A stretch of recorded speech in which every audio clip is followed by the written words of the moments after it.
Dzisiaj krótko i na temat. Nauczę Cię wymawiać anglojęzyczne wyrażenie, które sprawia problem, powiedziałabym, że 90% Polaków. Skąd to wiem?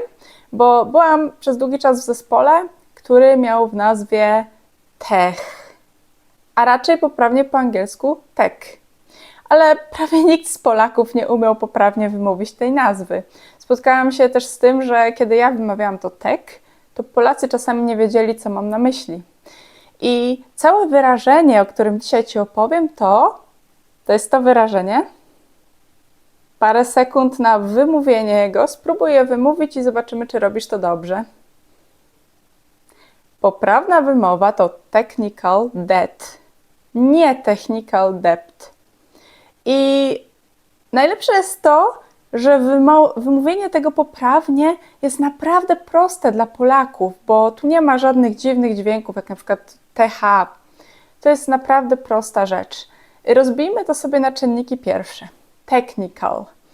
I to jest słowo pochodzące z greckiego, tak jak wiele innych podobnych słów po angielsku i po polsku też. Po polsku słyszymy w nich H, ale po angielsku K.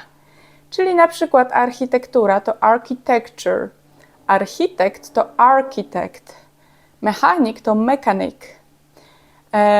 No i te wszystkie wyrażenia z technologią, z czymś technicznym, czyli technical, technology, Logitech, nazwa marki. Pamiętaj, że tam słychać K, bo po prostu to, co w polskim z greckiego brzmi jak H, w angielskim brzmi jak K i tyle. Trzeba się tego nauczyć. Jeśli będziesz to wymawiać niepoprawnie, to przy szybkim mówieniu native speakerzy czy ogólnie obcokrajowcy mogą po prostu się trochę zgubić i Cię nie zrozumieć. Dlatego po prostu K i zapamiętaj sobie, że ten dźwięk tam jest. Druga część tego wyrażenia to debt. I to jest jedno z tych kilku śmiesznych słów po angielsku, takie jak womb czy też tomb, które gdzieś tam z historycznych względów wymawia się w ten, a nie inny sposób, z których wypada jedna literka. Podlinkuję zresztą na dole fajny kanał. Jeśli interesują Cię różne szczegóły na temat historii języka angielskiego i czemu te słowa się tak dziwnie wymawia, to na tym kanale prowadzący wszystko dokładnie wyjaśnia, jeśli chcesz pogłębić wiedzę. Ale w tej chwili po prostu zapamiętaj sobie, że to jest debt, nie debt. Bo jeśli wymawiasz to debt, to native speaker pomyśli być może, że chcesz powiedzieć depth, czyli głębia. To jest zupełnie inne słowo. Więc debt.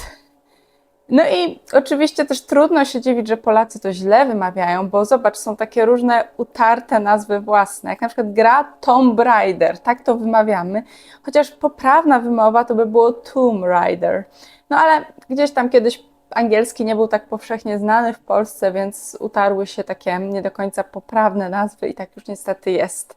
Ale Ty dzięki temu filmikowi możesz wymawiać to poprawnie, czyli możesz mówić technical debt albo collaboration debt, możesz mówić software architect, architecture, Logitech i tak dalej, i tak dalej. Mam nadzieję, że ten filmik Ci pomoże. Daj znać, czy taka formuła szybkich tipów po angielskim jest przydatna.